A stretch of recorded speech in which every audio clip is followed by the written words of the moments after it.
O programa a seguir tem classificação indicativa livre. Olá, seja bem-vindo a mais um Caldo de Cultura. Nesta semana vamos falar do Olhar de Cinema. O festival começou em 2012 da iniciativa de cineastas paranaenses em consolidarem a produção local. E nesta edição você vai ver também.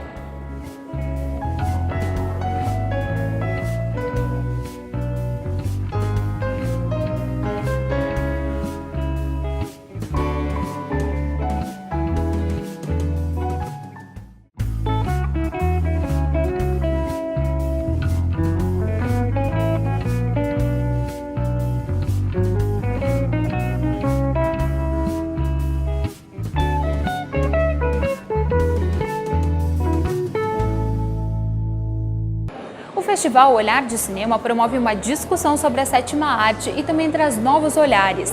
Mais de 300 filmes e um público de 60 mil pessoas já passaram pelas salas de cinema do festival, que está na 5ª edição.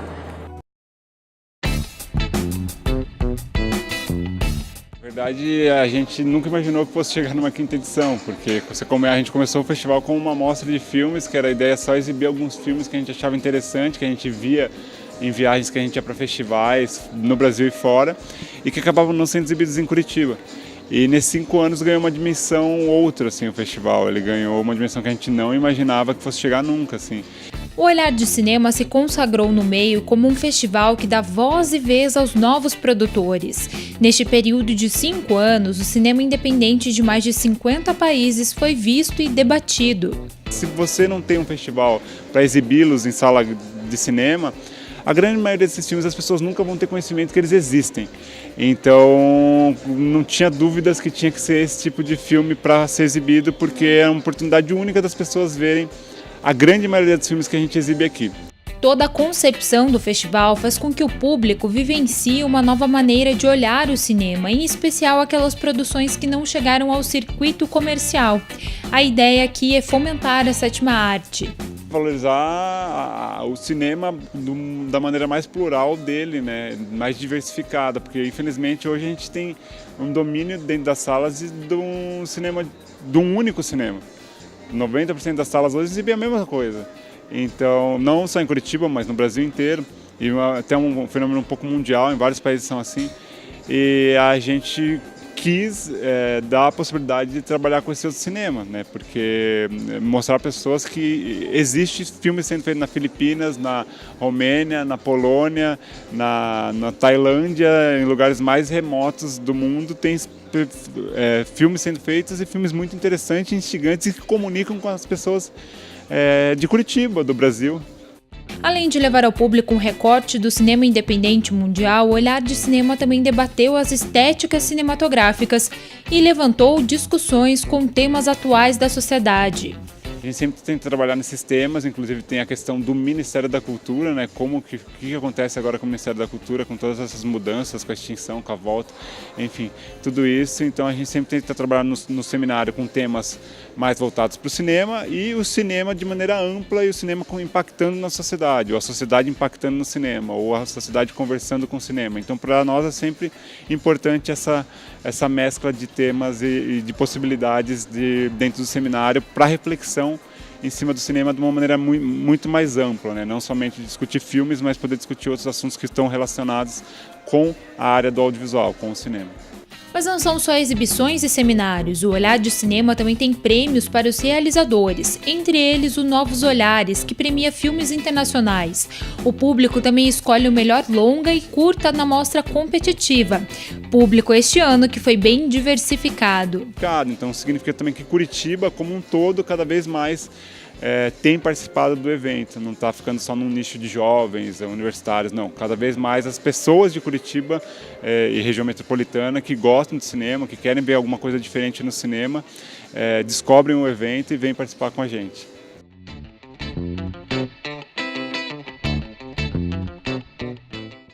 A gente faz uma pausa agora no Olhar de Cinema para ir até a Galeria Simões, que exibe as obras de 4 pintores que juntos se destacam mais pelas diferenças do que semelhanças. Densidade e intensidade.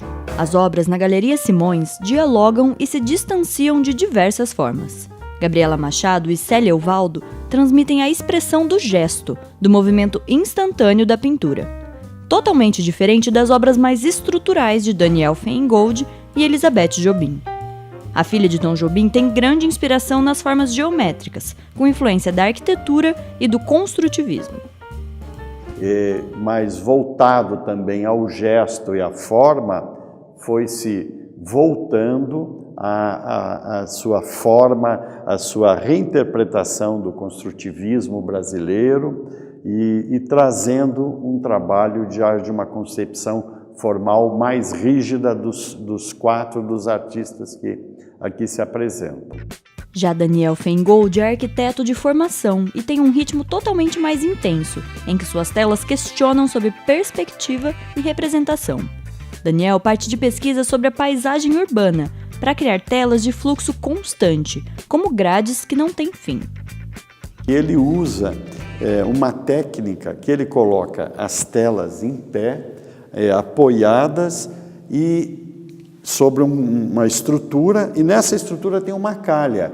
E ele faz a tinta escorrer em determinados sentidos sobre essa tela, e essa tinta vai sendo direcionada através de determinadas marcas que ele coloca na tela, e depois que ele complementa um determinado sentido da obra, ele vira a obra, faz as linhas ao contrário. Com obras que se complementam, Elizabeth abusa da potencialidade da cor. O mesmo acontece na obra de Célia, mas de uma forma totalmente diferente. Utilizando vassouras e rodos, suas telas ganham espessura e contraste, passando a sensação de querer pular para fora da tela. Célia faz uso profundo do preto e do branco, com várias texturas nas pinceladas. Excesso e acúmulo de tinta são apresentados em pinturas que saem do plano. Assim como Gabriela, que tem uma pincelada mais colocada e que transmite maior sensação de liberdade e fluidez. Eu acho que tem um dado importante no meu trabalho, é que eu também tenho no meu dia a dia, trago para o meu dia a dia o universo da música. Então eu estudo percussão, então eu acho que os títulos das minhas obras são todos assim, que vêm da música, eu procuro trazer da música para misturar esses dois universos. E eu acho que eu pinto escutando música, então a minha pintura precisa do meu corpo, do entendimento do corpo, a música também. Então, eu acho que isso é um dado importante no meu trabalho. Os 4 artistas têm em comum um pontapé inicial da pintura na década de 80 e 90. Apesar de pertencerem à mesma geração, os 4 têm influências e técnicas muito distintas. Gabriela, por exemplo, é a única a utilizar a tinta acrílica. Largas, soltas, com essa transparência, por isso que ela se utiliza dessa tinta acrílica, que no caso é uma tinta que talvez ela consiga esse efeito mais aquarelado, né? De uma coisa mais aquosa no trabalho, né? E no caso dos demais artistas, eles se utilizam do rigor técnico da pintura a óleo, que é uma pintura que demanda várias mãos, e aqui não, aqui o gesto imprime no primeiro momento, não existe um retorno do pincel a um lugar por onde ele já passou. A exposição, que é dividida em 4 salas, permite a circulação sem começo e nem fim, transmitindo a fluência e a ligação entre as obras. Todos os anos, um realizador novo que tem um trabalho destacado ganha espaço na Mostra Foco. O homenageado deste ano na Mostra Foco é o cineasta Matias Pinheiro, que é argentino. Nós vamos conversar com ele então um pouquinho para entender desta obra. Matias, por que você relaciona tanto a literatura com o cinema? É a grande marca, né, do seu trabalho? Y en principio creo que es como una materia prima, ¿no? La literatura es un elemento que está en el mundo y el cine se refiere al mundo, entonces la literatura, el teatro es un material a partir del cual yo puedo elaborar mis propias historias, ¿no? Es una primera materia prima, así como un escultor puede tener madera o arcilla o yeso. Yo con la literatura logro hacer mis propias películas. Ese es como un primer estímulo, digamos. E foi partindo dos livros, então, que você chegou até os roteiros, até os filmes, né? Inclusive, você tem um autor argentino que você fez uma transposição, né, para o cinema.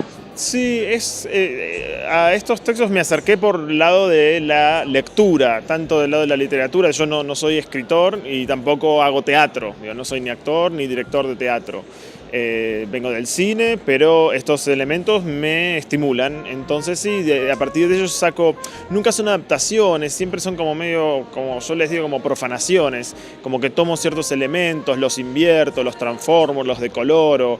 Digo, trabajo con ese material, pero no de una manera de adaptación convencional, sino como de caminos más alternativos.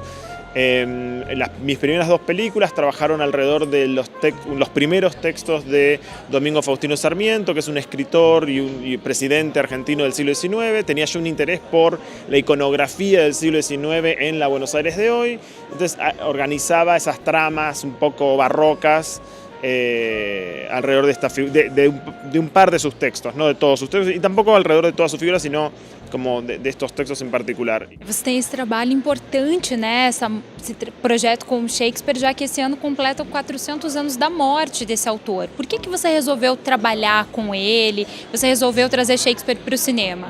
Porque me interesa ese cortocircuito que genera trabajar con un arte tan definido en otro arte, ¿no? Trabajar con el teatro adentro del cine.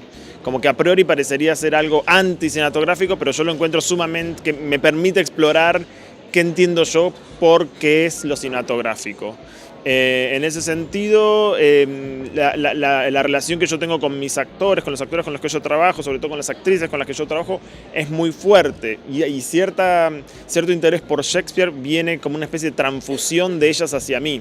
Ellas han trabajado alguna vez con esto o están dentro de sus intereses, y hay algo de eso que a mí me llama la atención. A mí me gusta, encuentro algo fotogénico en filmarlas a ellas o a ellos diciendo estos textos. Hay una cierta pasión, hay una cierta energía que creo que la cámara puede capturar de ellos diciendo estos textos, quizás de diferentes maneras, ¿no? Como no es una representación tradicional ni oficial, sino más bien una ida una forma de desvíos a estos textos tan canónicos, tan fuertes.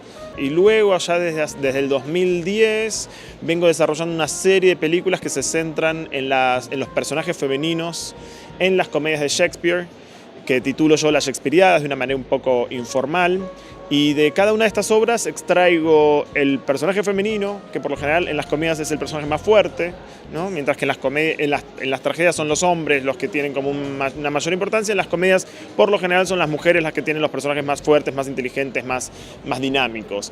Tomo estos personajes, los extraigo, los descontextualizo, y tomo por lo general siempre tomo como la línea sentimental de su argumento, ¿no? Y con eso elaboro mi propia ficción. Por lo general en estas Shakespeariadas los personajes son actores, ¿no? Los actores hacen de actores que están representando estas obras o trabajando con estas obras o traduciendo estas obras. Entonces es como eso, son profanaciones.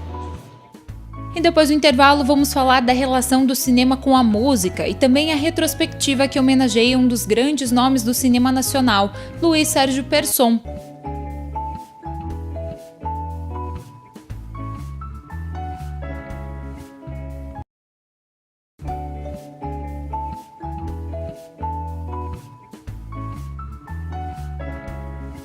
Estamos de volta e hoje aqui no Festival Olhar de Cinema. Todos os anos o festival escolhe um cineasta para ser homenageado, mas isso a gente confere daqui a pouco aqui no Caldo de Cultura. Agora nós vamos passear por um dos centros de música mais antigo do país, é o Conservatório de Música de Curitiba. Confere! O Conservatório de Música Popular Brasileira de Curitiba é o único no Brasil que se dedica totalmente a incentivar o desenvolvimento da MPB. Quem passa por aqui escuta de longe os acordes vazando pelas janelas de um dos ritmos mais importantes do país. Cheio de cadência e suavidade, a MPB aqui é estudada por mais de 900 alunos.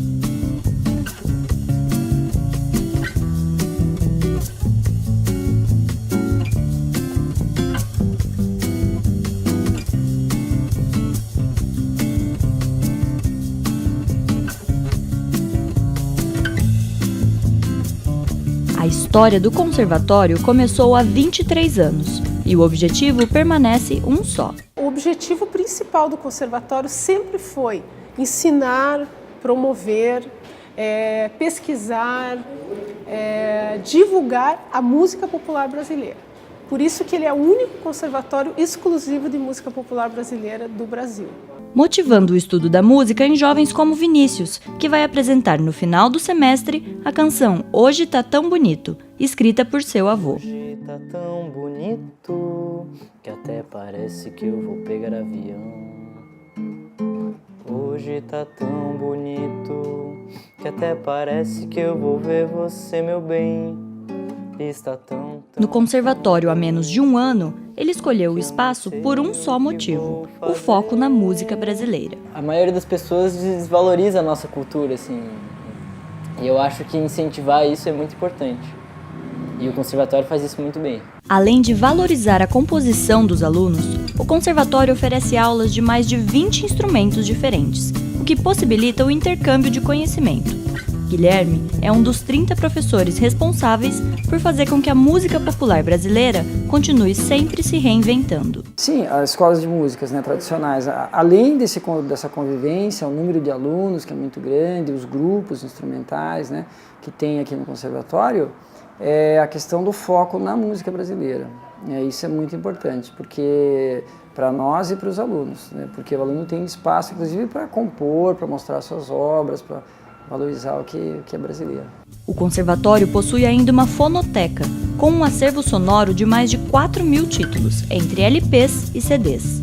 Ali, discos de grandes artistas da música popular brasileira, como Elis Regina e Gilberto Gil, ficam à disposição dos alunos e professores. E tudo o que acontece aqui é em função da música popular brasileira, da boa música popular brasileira. Então, por exemplo, se você aprende flauta aqui, você vai aprender flauta através da música popular brasileira. O prédio da sede é uma das unidades históricas do centro de Curitiba. Construído em 1897, o espaço foi revitalizado na década de 80 e hoje abriga o Centro de Preservação e Memória da MPB.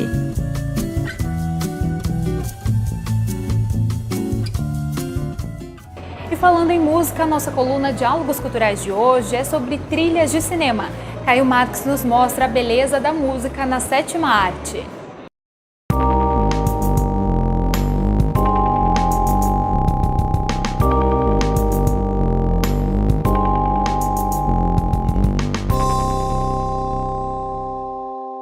Olá, o caldo de cultura hoje está cinematográfico. Aproveitando o tema, o Diálogos Culturais musical de hoje vai falar um pouco sobre o papel da música na sétima arte. Não é preciso nem dizer que ela tem papel fundamental no audiovisual. Desde o cinema mudo, as salas contratavam músicos para acompanhar a ação do filme, executando peças ao vivo. E essa interação não é exclusividade do cinema e nem foi inventada por ele. Ao longo da nossa história, várias formas de arte incorporaram a música como elemento de expressão. Na Grécia Antiga, por exemplo, as declamações épicas apresentadas em praça pública eram acompanhadas de melodias para expressar as emoções. Em outros momentos da história, a música esteve presente também no teatro, no circo, na ópera, no balé, no cabaré, nas feiras, nas festas cívicas, acompanhando a lanterna mágica que foi precursora do cinema. Enfim, inúmeras manifestações artísticas e culturais se valeram de seu imenso poder de sugestão. E o cinema não podia ser diferente. Para se ter uma ideia da importância da música, não dá para imaginar a cena clássica da colina de O Vento Levou sem a trilha sonora icônica. Agora imagine o encontro de Ingrid Bergman com Humphrey Bogart em Casablanca sem a canção As Time Goes By, que cumpre praticamente o papel de um personagem do filme. Sam, I thought I told you never to play. E essas canções personagem muitas vezes ganham notoriedade maior do que a do próprio filme. É o caso de Stayin' Alive, dos Bee Gees, que fazia parte da trilha sonora de Embalos de Sábado à Noite. Ou o imenso sucesso da canção Mrs. Robinson, de Simon & Garfunkel, criada para a trilha sonora do filme A Primeira Noite de um Homem. São tantos exemplos que ficaríamos aqui horas só relembrando. Então vamos logo para a dica da semana, os sons que você precisa conhecer. John Carpenter é um dos maiores diretores de filmes trash, aquele subgênero de filmes de baixo orçamento de terror e ficção científica, com roteiros estapafúrdios e efeitos especiais pitorescos. Apesar de cultuado por cinéfilos, seus filmes foram, em sua maioria, fracassos de bilheteria e crítica, exceção dos sucessos Halloween, de terror, de 1978, e a ficção científica O Enigma de Outro Mundo, de 1982. O que pouca gente sabe é que Carpenter também é músico e compôs ele mesmo a maioria das trilhas sonoras de seus filmes. E como geralmente não dispunha de orçamento para a contratação de orquestras, ele utilizava já nos anos 70 sintetizadores e sequenciadores para criar seus temas, o que era uma novidade na época. Isso chamou a atenção de produtores recentes de rock e música eletrônica, que vêm utilizando cada vez mais suas obras como referência. Por conta disso, foram lançadas recentemente 2 coletâneas com seus temas. São elas Lost Themes, volumes 1 e 2. Os 2 discos são excelentes e mostram que o trabalho musical de John Carpenter pode ser considerado tão inovador e influente como sua obra filmográfica. Vale a pena ir atrás, hein? E é isso aí. Meu nome é Caio Marques e esse foi mais um Diálogos Culturais Musical. Até a próxima. A cada edição, o Olhar de Cinema homenageia um cineasta com uma trajetória importante. Este é o ano de Luiz Sérgio Persson, que completaria 80 anos. Sua obra é pequena, mas rica em personalidade. Agora você conhece um pouco mais deste cineasta. Um olhar retrospectivo sobre o material de Luiz Sérgio Persson. Esta é a proposta na homenagem do festival. Persson viveu na década de 60, um homem à frente do seu tempo e cheio de personalidade que se refletia na sua forma de fazer arte. Muito inquieto, exerceu assim, ele se debruçou sobre várias linguagens artísticas, não só cinema, mas teatro, escrevia, adorava escrever. Ele foi correspondente do Pasquim durante muito tempo e dizia que na sua velhice ele ia virar escritor. Sua filmografia não é extensa, até pela morte prematura aos 39 anos de idade. Mas o que se tem em Persson é um cinema único, não preso a rótulos. A variedade em sua obra vai de drama a chanchadas. O Persson ele tem isso, né, na filmografia dele, que ele passeava por entre os gêneros, né? Ele gostava, acho que o amor dele pelo cinema também fala muito disso, assim, de como ele gostava de fazer, sei lá, filme de tribunal. Os Naves é um filme de tribunal, fez filme de terror, fez comédia. Então ele fez um drama existencialista como São Paulo S.A., enfim. Isso eu admiro, assim, eu acho que essa autonomia dele é o que faz a obra dele ser tão bonita, assim. Um de seus filmes de maior repercussão é o caso dos Irmãos Nave, que traz uma história verídica de um abuso de poder ocorrido na era Vargas e que faz um paralelo com a ditadura militar. O filme chegou a ser censurado em uma exibição no Festival de Brasília. Ele conseguiu falar da tortura e da violência nas barbas do governo que estava fazendo isso, né?